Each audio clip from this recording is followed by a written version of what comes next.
Muy buenos días desde la Sociedad Huilense de Anestesiología y Reanimación. Les damos la bienvenida a nuestro webinar del día de hoy. El tema a tratar es trastornos electrolíticos, consideraciones anestésicas. Nos va a presentar el tema el doctor Wilson Tejada, residente de tercer año del posgrado de Anestesiología y Reanimación de la Universidad Surcolombiana, con la tutoría del doctor Jesús Hernán Tovar Cardoso, anestesiólogo, docente del posgrado de Anestesiología y Reanimación de la Universidad Surcolombiana. Les doy la bienvenida a todos. El auditorio es suyo, doctor Wilson.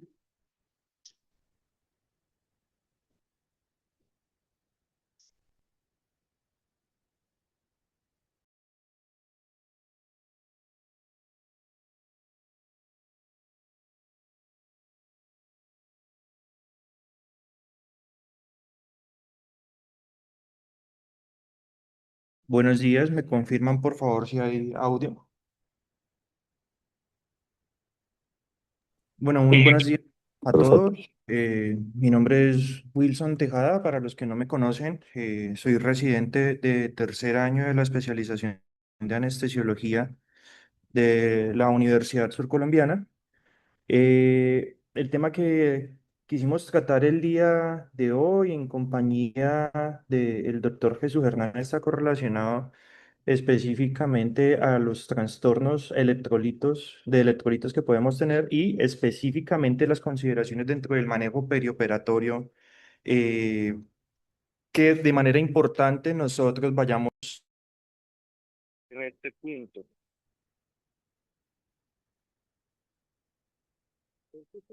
Esto surge como una necesidad de hacer una revisión correlacionada a lo que son los principales trastornos que nosotros podamos tener dentro del contexto perioperatorio, asimismo relacionado con las principales complicaciones que nosotros podamos eh, atender en este punto. Importante hacer mención de que esto no es algo nuevo que nosotros tenemos en nuestro quehacer profesional. Como tal, encontramos que es una de las principales complicaciones en específico correlacionada con la enfermedad renal y según cifras que logré encontrar, es una afectación específicamente que afecta aproximadamente 662.000 personas en Norteamérica. Esto en el 2014 y se dice que aproximadamente se realizan 100.000 diagnósticos nuevos anuales. Esta etiología como tal y esta nota fisiopatológica pues es la que tiene mayor correlación en específico con las complicaciones y los trastornos perioperatorios en los electrolitos que nosotros vamos a tener. Importante es que esto está encaminado y marca de gran manera una mayor mortalidad y una mayor morbilidad perioperatorio, por lo cual es importante para nosotros como grupo de anestesiología y medicina perioperatoria, que es lo que hemos venido hablando últimamente en la evolución de nuestra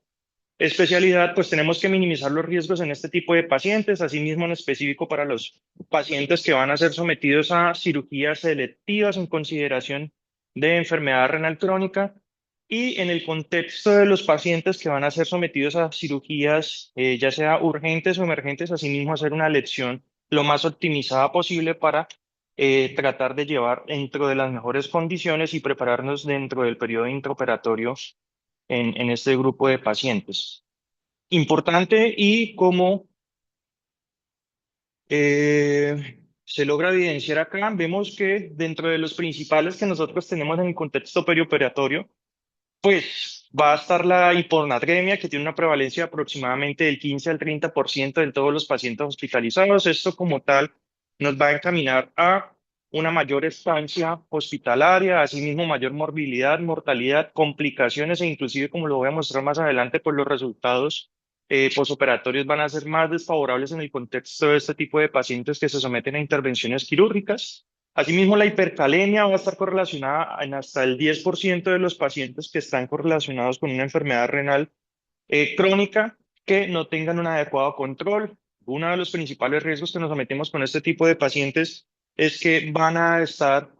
con mayor susceptibilidad a parada cardíaca intraoperatorio, que dependiendo de los niveles séricos de potasio, pues va a ser un abordaje mucho más complejo y de difícil control dentro de un episodio de parada cardiorrespiratoria. Asimismo, la hipomagnesemia puede ocurrir con hallazgos oscilantes del 10 al 65% en los pacientes y esto va a generar una importante correlación en los demás trastornos específicamente correlacionados con la hipocalcemia y la hipocalemia, donde van a funcionar como unos importantes autorreguladores, donde si no tenemos una adecuada correlación y ajuste de cada uno de estos, pues no vamos a tener una corrección de todos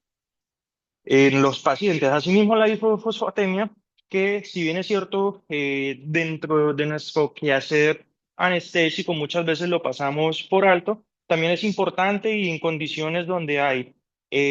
disfunciones nutricionales, alteraciones metabólicas de base, también va a generar una causa fundamental y está correlacionada con compromisos en la evolución perioperatoria de nuestros pacientes. Tener en cuenta, y como ya nosotros lo sabemos, pues todos los electrolitos van a generar una función de retroalimentación importante dentro de la homeostasis de los pacientes. Cada uno va a estar en correlación íntima con diversos mecanismos fisiopatológicos que nos van a permitir tener una regulación y contrarregulación en cada uno de los trastornos que nosotros podamos tener en base con estos pacientes. Importante, y para mencionarlo de manera rápida, el sodio específicamente en correlación con alteraciones en la funcionalidad de la aldosterona, cómo puede tener contrarregulación con la disfunción y el volumen efectivo endotelial que podamos tener en nuestros pacientes, que pueda generar afectación o no y estimulación de lo que es el péptido natriurético atrial y la hormona antidiurética que pueda estar correlacionada posteriormente con complicaciones y síndromes a este nivel. Asimismo, el potasio en correlación y en contrarregulación con insulina y con funcionalidad metabólica que podamos tener desde este punto de vista, asimismo como los mecanismos renales intrínsecos que están correlacionados tanto en la depuración como en la reabsorción del mismo y en la funcionalidad de las bombas sodio, potasio, ATPasa que vamos a tener en este nivel. La contrarregulación del calcio dentro de la funcionalidad de la hormona paratiroidea, asimismo la correlación de la vitamina D, calcitonina que nosotros podemos tener y la funcionalidad que vamos a tener en toda la homeostasis de lo que significa la reabsorción de calcio y el metabolismo de este a nivel basal. El magnesio tiene una función importante, ya que nos va a permitir tener unos mecanismos específicamente contrarreguladores de lo que es el calcio y el potasio a este nivel y el fosfato finalmente como un factor de crecimiento insulínico que también va a tener íntima correlación con la hormona paratiroidea. Para hacer un desglose de lo que son cada uno de los distintos alteraciones en los electrolitos que nosotros vamos a tener, importante mencionar primero la hiponatremia. Esto y el enfoque diagnóstico de esta está basada específicamente en la osmolaridad plasmática que nosotros vamos a tener en nuestros pacientes y asimismo cómo vamos a hacer la clasificación de cada uno de estos. Podemos hacer la evaluación de esto dependiendo del estado de volumen plasmático que nosotros vamos a tener dentro de nuestros pacientes y asimismo lo vamos a clasificar, como ya sabemos, en hiponatremia, ya sea hipovolémicas, euvolémicas o hipervolémicas y cada una de estas va a estar correlacionada con la osmolaridad que nosotros vamos a tener sérica y asimismo con la osmolaridad urinaria junto con cada una de las posibles complicaciones o cada una de los posibles mecanismos generadores de esta alteración. Dentro de las manifestaciones clínicas que nosotros vamos a tener, importante tener en cuenta anorexia, náuseas, vómito, la debilidad muscular y calambres, que dentro de todas las alteraciones de los electrolitos, pues muchos de estos van a estar correlacionados con estos signos y síntomas similares, dependiendo del nivel y de la concentración sérica de sodio, pues asimismo vamos a tener alteración de la conciencia y convulsiones y coma en los casos más graves, y asimismo la clasificación de la osmolaridad que nos va a dar si es isotónica, hipotónica o hipervolémica. Asimismo, escuché que alguien habló, ¿no? Asimismo, el tratamiento pues, va a estar correlacionado dependiendo de la clasificación que nosotros vamos a tener. Si es un paciente que tenemos con una eh,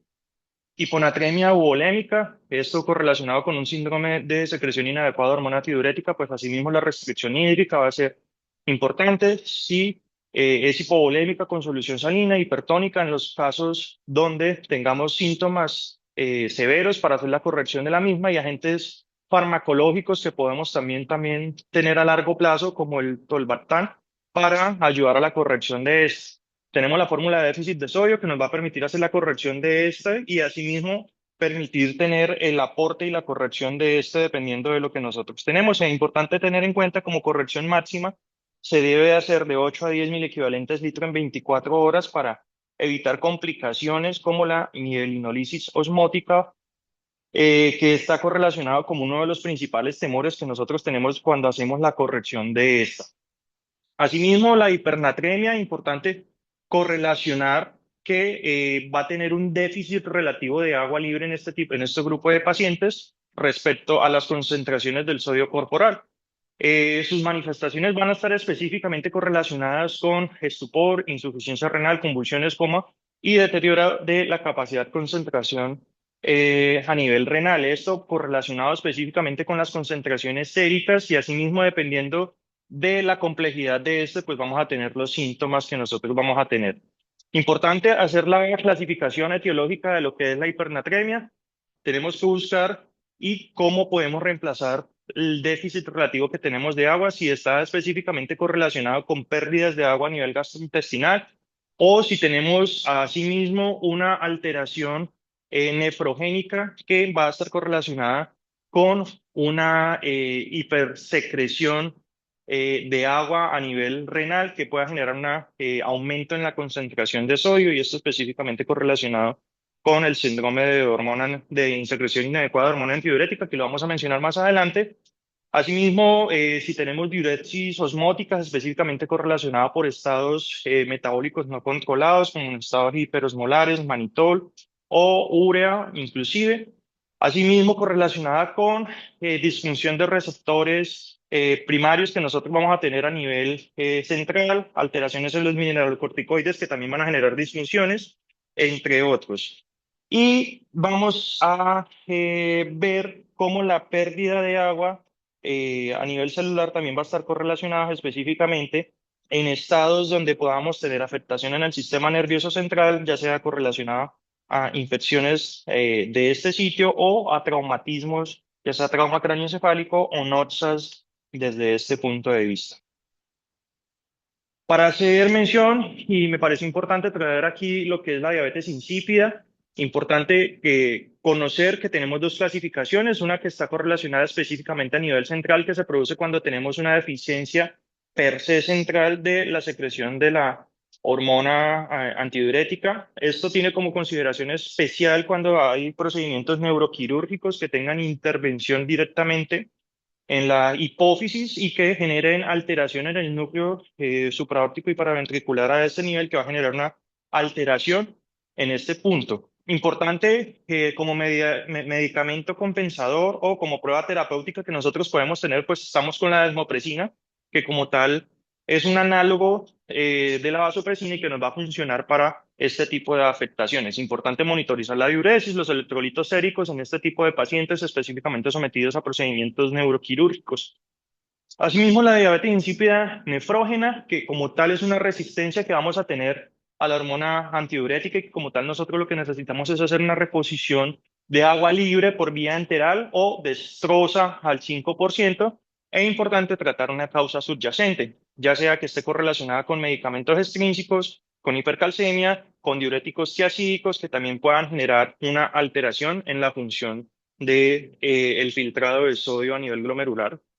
Es importante la monitorización intraoperatorio, que como siempre debemos tener en cuenta el gasto urinario, el volumen urinario que nosotros vamos a tener en estos pacientes y tener en cuenta la meta de diuresis en estos casos para hacer mismo tener en cuenta los controles de electrolitos que nosotros vamos a tener. Importante y como lo mencionaba, esto es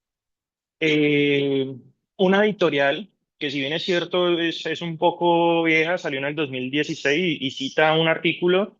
donde como tal mencionaban la importancia del manejo perioperatorio de esto y como tal el conocimiento de todas las alteraciones específicamente del sodio y describían que muchas veces este tipo de trastornos como grupo quirúrgico y como grupo de manejo intensivo son obviados en la intervención de nuestros pacientes y es algo que dentro del contexto de la literatura pues está demostrado que podemos tener una mayor mortalidad, mayor eventos coronarios mayores y asimismo están correlacionados con complicaciones como neumonías en este grupo de pacientes que va a hacer que su recuperación posoperatoria pues sea mucho más desfavorable en estos casos. Pasando a la hipocalemia, es importante tener en cuenta que como tal dentro de las principales causas de hipocalemia, pues en el contexto de los pacientes quirúrgicos, pues tenemos que tener en cuenta trastornos gastrointestinales que permitan o generen aumento en la pérdida del potasio a nivel enteral, correlacionado con cualquier tipo de daño en el tubo gastrointestinal. Asimismo, con el incremento de la absorción de el potasio a nivel intracelular, específicamente correlacionados con alcalosis que podamos tener, metabólico-respiratoria, hiperinsulinemia gestados, asimismo el uso elevado de medicamentos betadrenérgicos,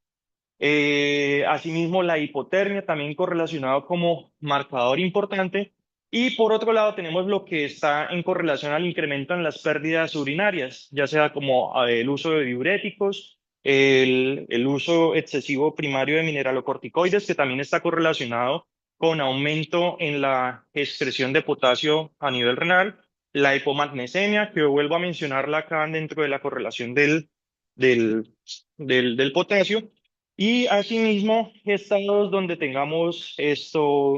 nefropatías que puedan estar correlacionadas con este tipo de afectaciones. Manifestaciones clínicas, dependiendo y van a estar correlacionadas específicamente según la concentración de potasio sérico, van a estar marcadas desde debilidad muscular, fatiga, fasciculaciones, calambres. Asimismo, en casos donde tenemos disminuciones marcadas y agudas, vamos a tener arritmias específicamente correlacionadas con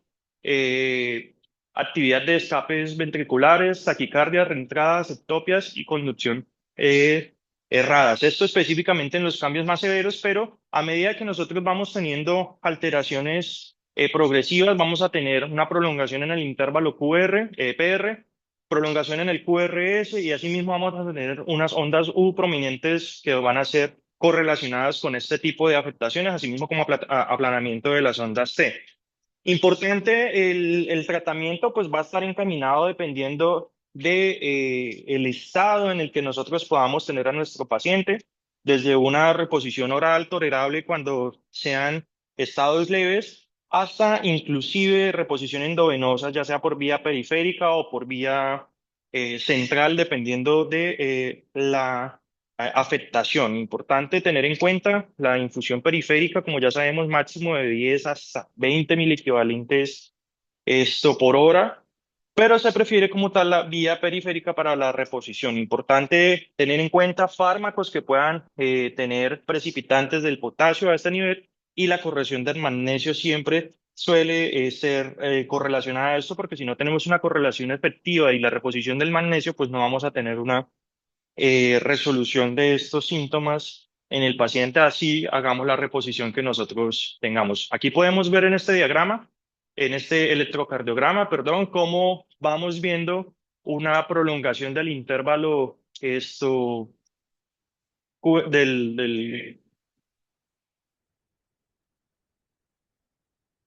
cómo podemos tener una prolongación del intervalo ahí tengo un lapsus brutus PR y una prolongación del QRS. Asimismo, vemos cómo podemos ver de manera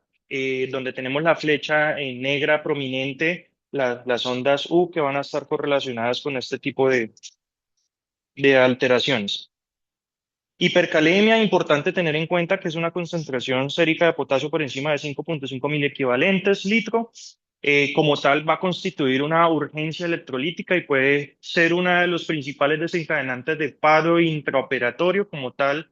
Esto nos lleva a nosotros como grupo anestésico, pues, a hacer una consideración importante en la intervención que nosotros podamos tener en los pacientes emergentes y urgentes específicamente para asimismo permitir que la evolución intraoperatoria de estos pacientes sea lo más satisfactoria posible. Tener en cuenta estados donde se pueda presentar una pseudohipercalemia correlacionada con hemólisis, leucocitosis marcada, trombocitosis y asimismo muchas veces no tenemos la posibilidad de tener los electrolitos de manera rápida y oportuna a la mano, pues ya sea por trámites asistenciales, con la demora en el procesamiento de gases arteriales, por lo cual es importante tener en cuenta que los cambios electrocardiográficos y la monitoría que nosotros vamos a tener en estos pacientes en el visoscopio, pues van a ser extremadamente importantes. Tener en cuenta los trastornos que puedan estar correlacionados con disminución en la excreción renal del potasio, ya sea relacionada con déficit de aldosterona, asimismo insuficiencia adrenal, importante y como lo mencionaba desde el principio, la enfermedad renal aguda o crónica de cualquiera de sus causas que podamos tener, una nefropatía diabética, enfermedad renal intrínseca, asimismo los medicamentos que podamos tener, antibióticos, betabloqueadores, la espironolactona, también como marcador importante de incremento de potasio a nivel sérico. Asimismo, la distribución anormal entre los compartimientos celulares que nosotros podamos tener, específicamente correlacionado con acidosis metabólica, acidosis respiratoria y las pérdidas anormales que se puedan tener directamente desde el tejido celular, como hemólisis, rhabdomiólisis o inclusive en los síndromes de lisis tumoral que también pueden generar un marcador importante específicamente en los pacientes oncológicos sometidos a procedimientos quirúrgicos que también hay que tener en cuenta. Aquí vemos cómo van a ser los cambios electrocardiográficos progresivos dependiendo de las concentraciones desde un incremento leve, donde vamos a tener unas ondas T picudas con un PR prolongado.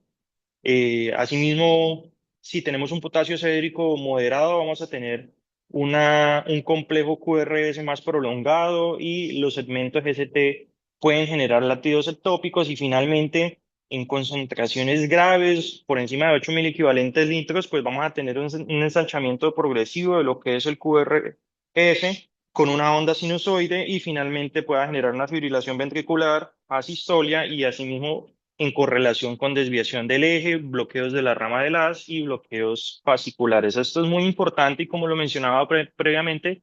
porque nos va a permitir hacer el seguimiento continuo en la monitoría intraoperatoria que nosotros vamos a tener en nuestros pacientes y si bien es cierto,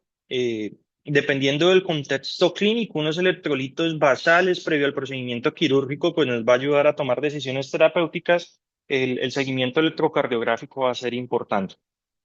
Tratamiento para esta etiología, pues ya lo hemos conocido previamente, el gluconato de calcio, como tal nos va a permitir una estabilización en el umbral del potencial de acción de membrana, esto permitiendo que la posibilidad de arritmias, específicamente a nivel ventricular, pues sea mucho menor. Tenemos un efecto que va a ser rápido como tal y se va a instaurar de manera progresiva hasta los 30 a 60 minutos. La redistribución celular es importante, la insulina endovenosa, acompañado de soluciones destrozadas concentradas específicamente para evitar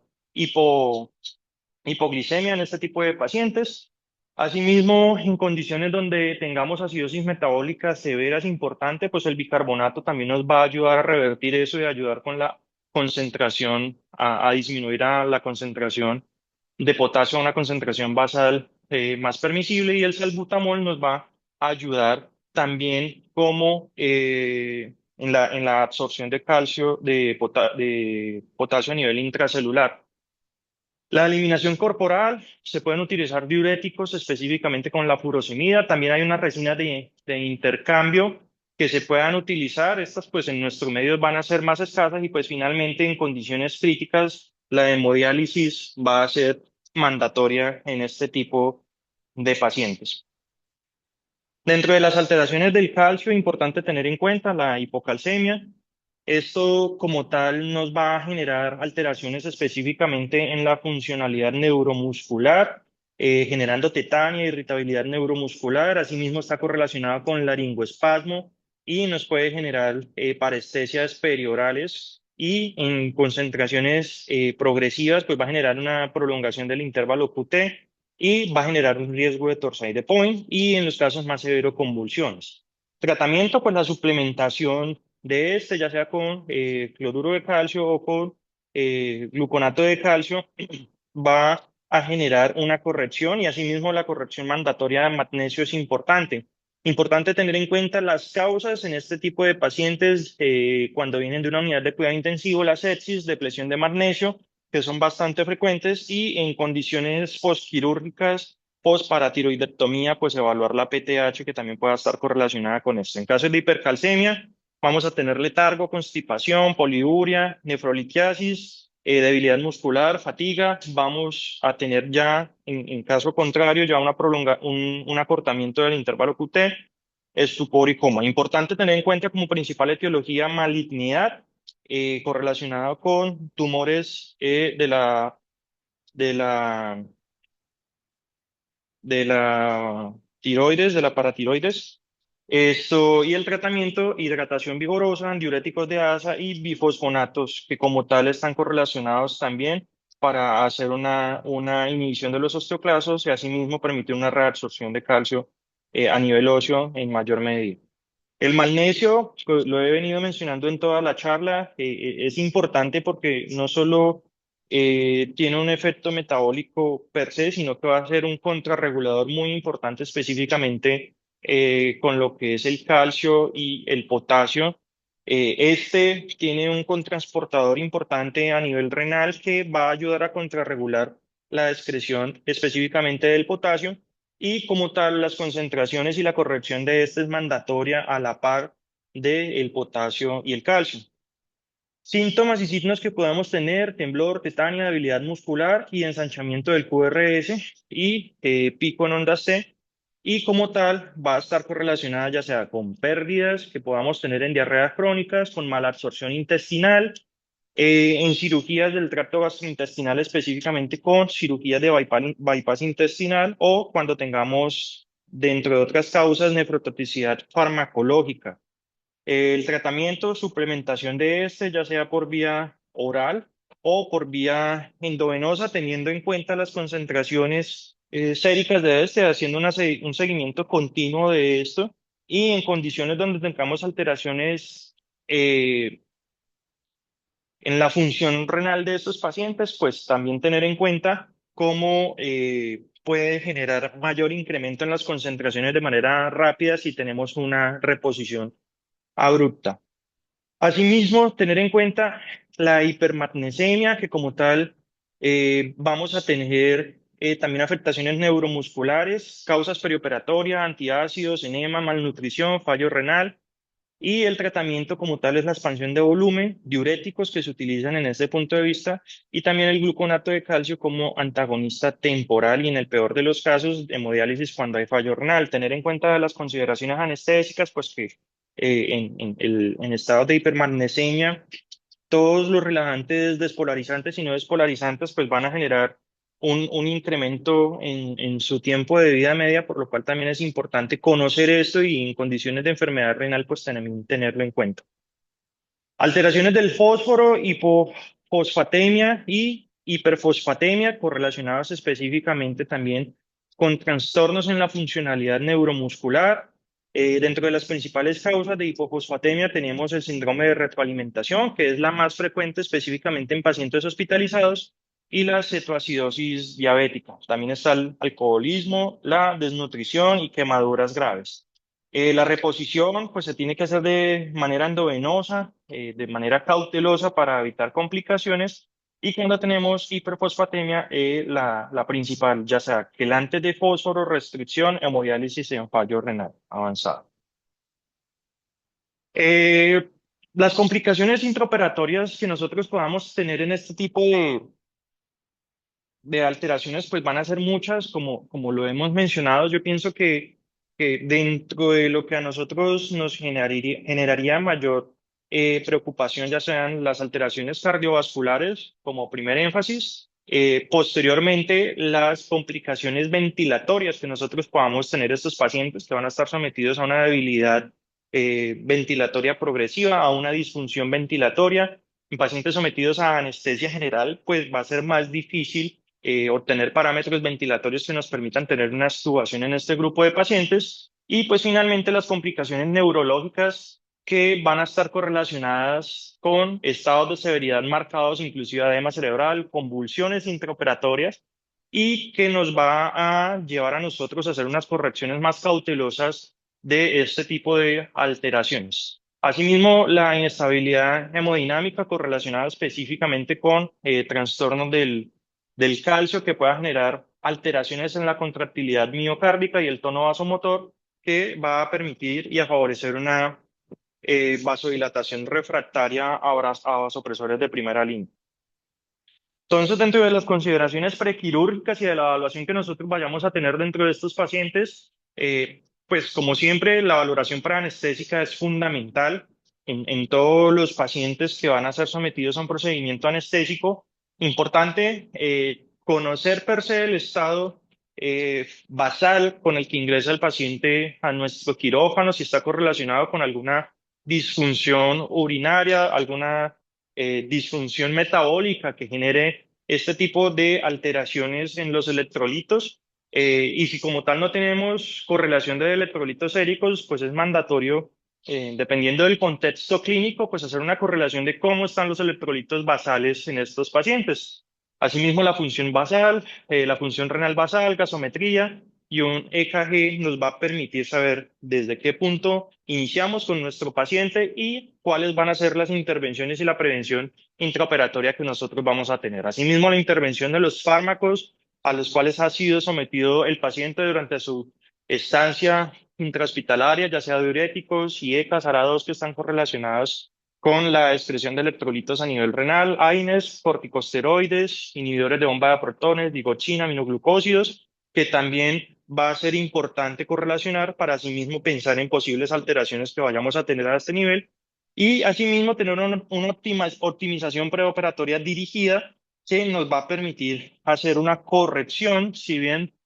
no aguda, pero en estados iniciales, en unidades de cuidado intermedio, inclusive cuidado intensivo, dependiendo de la correlación del estado del el electrolito, nos va a permitir tener una configuración intraoperatoria más segura. Como tal, en la revisión de la literatura que hicimos, no logré encontrar una directriz marcada donde dijeran a este paciente como tal se tiene que diferir si su concentración sérica de tal electrolitos a este punto no, pero traté de hacer una configuración de los límites más permisivos que nosotros podamos tener en el contexto de este tipo de pacientes en los cuales nosotros podamos tener un manejo como equipo multidisciplinario. ¿Por qué menciono esto? Y me parece algo supremamente fundamental dentro del desarrollo de la charla. Y es que muchas veces somos interventores de pacientes que como tal vienen de un estado de hospitalización previamente subagudo, en el cual nosotros como equipo preoperatorio podemos hacer y considerar unas correcciones mínimas que podamos tener dentro de estos pacientes antes de ingresarlo a un quirófano. Si tenemos un paciente que tenemos que va a ser sometido a un procedimiento emergente y tenemos una consideración de los estados de los electrolitos basales que puedan estar correlacionados con afectaciones hemodinámicas, cardiovasculares o que inclusive puedan generar alteraciones súbitas dentro del periodo intraoperatorio, ya sea por el mantenimiento o la inducción anestésica, pues es importante que como grupo quirúrgico y perioperatorio específicamente correlacionado con el manejo de cuidado intensivo o de una unidad de cuidado intermedio, se puedan realizar esas intervenciones que buscan la corrección óptima de este tipo de trastornos para que en el momento de donde nosotros llevemos el paciente a nuestro quirófano podamos tener un control de cómo va la corrección del trastorno de electrolito que nosotros podamos tener y asimismo hacer correcciones dentro del tratamiento que nosotros estamos orientando para este tipo de paciente, que es lo que muchas veces nosotros vemos dentro de nuestra práctica profesional, y es que hay una desconexión marcada entre lo que puede hacer el grupo tratante del paciente y el abordaje intraoperatorio que como grupo anestésico nosotros quisiéramos hacer en estos pacientes. Entonces, es importante para nuestra práctica considerar, como siempre, la comunicación asertiva entre los grupos multidisciplinarios para la optimización previa de estos pacientes en los procedimientos, ya sean emergentes o inclusive los urgentes. Dentro del manejo anestésico posoperatorio, pues pensar que si tenemos un paciente que tiene un trastorno en sus electrolitos y que muy probablemente está correlacionado con una afectación renal, pues hacer la orientación anestésica dependiendo del tipo de procedimiento que se vaya a realizar, ya sea con analgesia epidural, en casos donde tengamos limitación para el uso de AINES, limitación del uso de opioides por los metabolitos que tengan eliminación renal específicamente y que podamos tener un control de dolor posoperatorio específico, asimismo los bloqueos regionales que nosotros podamos tener específicamente cuando se van a realizar intervenciones ya sea de abdomen o en la región de la pared torácica, y la precaución siempre con los diversos grupos de fármacos que podamos tener para el control de y el manejo del dolor posoperatorio. La monitorización intraoperatoria y las metas de los electrolitos, pues va a ser fundamental la evaluación, los laboratorios basales y asimismo establecer unas metas intraoperatorias que nosotros vayamos a tener en estos pacientes, qué medicamentos podamos utilizar dentro de la inducción anestésica, tener precaución en específico con los que están contraindicados en este grupo de pacientes, el mantenimiento intraoperatorio en casos específicos donde tengamos pacientes con condiciones críticas, tener una línea arterial no solo nos va a permitir tener un monitoreo hemodinámico continuo, sino permitir tener un control de electrolitos de manera continua y asimismo hacer correcciones dentro de la reposición que nosotros estamos llevando, y la recuperación y la vigilancia posoperatoria, ya sea en una unidad de cuidado intermedio o una unidad de cuidado intensivo que nos permita hacer un ajuste continuo de las consideraciones dentro de las intervenciones que se hicieron en el quirófano y que se llevan directamente a correcciones posoperatorias. Finalmente, para las conclusiones y los puntos claves que pienso yo que van a ser los más importantes dentro de nuestra práctica profesional, la evaluación sistémica preoperatoria. Yo sé que muchas veces el sistema sanitario es hostil con nosotros, el volumen de pacientes puede ser elevado, pero siempre la evaluación preanestésica y la evaluación preoperatoria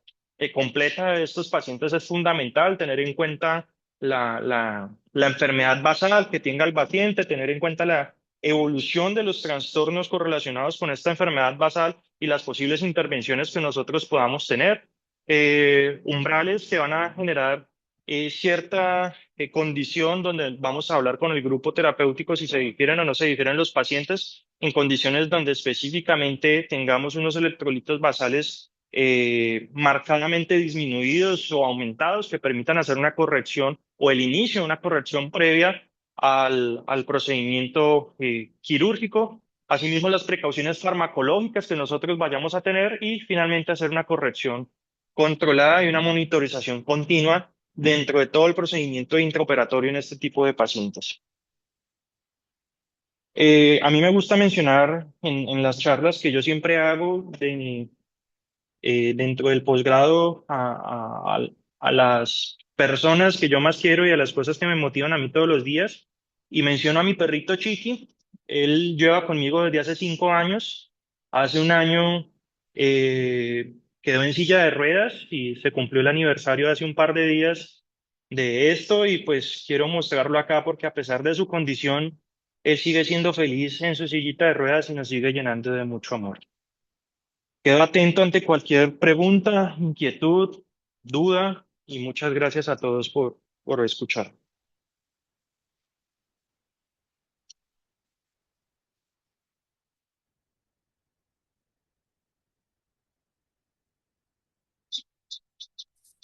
Bueno, buenos días. La razón que nos llevó a intentar revisar un tema tan amplio es que hemos tenido durante este año dos pacientes que han fallecido, pacientes menores de 30 años. De hecho, uno de 15, 14 a 17 años y el otro paciente de 24 a 26 años. Fueron pacientes sometidos a cirugía de diferente tipo, cirugía de tórax y cirugía renal. Y venían de cuidado intensivo o venían de áreas de manejo crítico de pacientes, en donde uno asume que tienen completos los estudios de laboratorio y que además pues hay signos de alerta que nos podrían haber informado y que hubiéramos tomado la decisión posiblemente analizando esos resultados de laboratorio, esos test de laboratorio, que esos pacientes debían de haberse diferido de manera crucial. Hemos llegado a la conclusión en el grupo de anestesia del hospital que los dos padecieron un síndrome de lisis tumoral, que no nos extendemos más en él porque en este tema, porque la idea, ni nos involucramos en él, porque la idea del grupo es hacer una revisión profunda e intentar publicarlo con los médicos que participamos en la atención de los pacientes. ¿Qué nos llamó la atención para ambos casos? Que esos pacientes no salieron nunca del paro teniendo reserva cardíaca funcional muy importante. Y cuando tomamos los gases arteriales para analizar las H y las T, nos dimos cuenta que esos pacientes tienen hipercalemia tan severa como de 10, con lo cual se hace imposible rescatarlos por muy buen masaje y muy buena terapia eléctrica que le hagamos para la recuperación de ellos. Y específicamente son pacientes que han desarrollado falla renal en menos de 24 horas y una falla renal así de aguda, pues definitivamente debe tener una causa completamente diferente a la convencional que nosotros esperamos. Pero insisto, son dos pacientes con tumores muy grandes, o fueron dos pacientes con tumores muy grandes, muy jóvenes también, que nos dejaron muy preocupados. Eh, y entonces aquí creo que lo importante del caso que nos lleva a considerar es lo siguiente. El primer paciente, el paciente más joven, era un paciente que se había sido revisado por una especialidad médica y esa especialidad médica desafortunadamente cargó la nota de evolución a las 12:30 cuando nosotros estábamos con el paro en el paciente. Es decir, el resultado del laboratorio que no tuvimos en cuenta estuvo disponible, pero nunca fue registrado en la historia clínica hasta que ese servicio tratante subió las notas o cargó las notas al sistema. Entonces nosotros, digámoslo así, estábamos ciegos referente a esto. Y para el caso del segundo paciente se desarrolló esta falla renal y tampoco nos informaron y era un paciente que estaba en cuidado crítico. Es decir, no se compadece que estos cambios así de bruscos y de abruptos no hayan sido reportados en la entrega de los pacientes. Y por eso yo siempre insisto que cuando nos entregan un paciente crítico debe venir el médico intensivista o el médico que esté rotando allá a entregarnos el paciente, porque es que un paciente crítico no se abandona en el traslado, que es precisamente donde ellos se complican y se mueren. Y esta entrega es crucial porque es donde nosotros recibimos datos cruciales, datos contundentes y definitivos sobre si vamos a operar el paciente o no y qué técnica anestésica vamos a utilizar y qué técnica analgésica podríamos utilizar y muchas otras condiciones. Conclusión de esta situación es un llamado a que no nos confiemos, a que en el espacio, en el ambiente quirúrgico, no nos confiemos, hagamos que los médicos nos entreguen los pacientes con laboratorios actualizados y si no, tomémonos nosotros la molestia, uno, de hacer una excelente valoración preanestésica y así la tenga, revisarla y tomemos para estos pacientes críticos laboratorios del día, específicamente electrolitos y gases arteriales del día. Si se dan cuenta,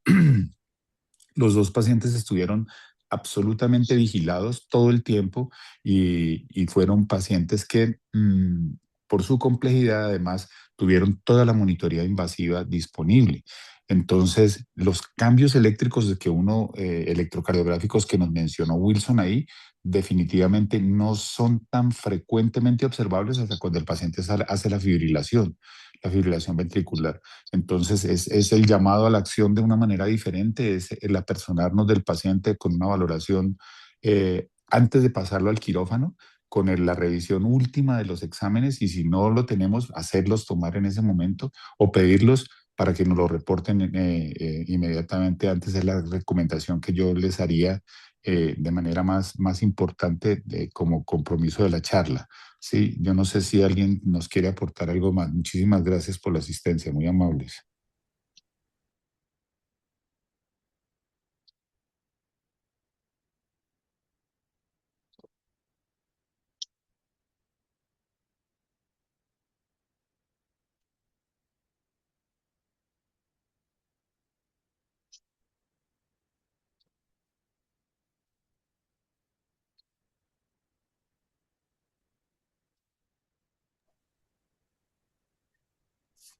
Doctora Liz, entonces cerremos la actividad, por favor. Aprovecho, sí, señor doctor, para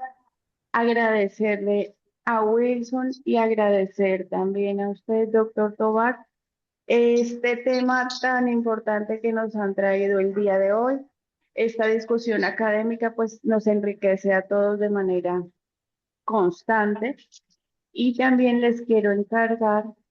a todos los que se conectaron que en el chat está el link de asistencia para que puedan tener a vuelta de correo el certificado. Con este certificado, todos los anestesiólogos nos pueden sumar puntos para el proceso de recertificación y también los invito a los que no están en este proceso que lo inicien. Muchas gracias a todos, tanto los que nos acompañaron de forma virtual como de forma presencial. Que tengan un feliz día. Gracias.